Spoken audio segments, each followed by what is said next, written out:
بسم اللہ الرحمن الرحیم۔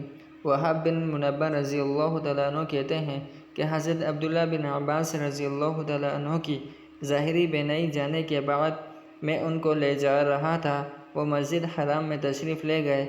وہاں پہنچ کر ایک مجمع سے کچھ جھگڑنے کی آوازیں آ رہی تھیں۔ فرمایا مجھے اس مجمع کی طرف لے چلو۔ میں اس طرف لے گیا۔ وہاں پہنچ کر آپ صلی اللہ علیہ وسلم نے سلام کیا۔ ان لوگوں نے بیٹھنے کی درخواست کی تو آپ نے انکار فرما دیا اور فرمایا کہ تمہیں معلوم نہیں کہ اللہ کے خاص بندوں کی جماعت وہ لوگ ہیں جن کو اس کے خوف نے چپ کرا رکھا ہے، حالانکہ وہ نہ عاجز ہیں نہ گونگے بلکہ فصیح لوگ ہیں، بولنے والے ہیں، سمجھدار ہیں، مگر اللہ کی بڑائی کے ذکر نے ان کی عقلوں کو اڑا رکھا ہے۔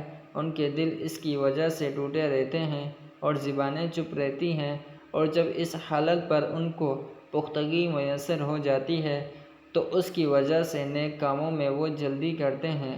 تم لوگ ان سے کہاں ہٹ گئے؟ وہاب رضی اللہ تعالیٰ عنہ کہتے ہیں کہ اس کے بعد میں نے دو آدمیوں کو بھی ایک جگہ جمع نہیں دیکھا۔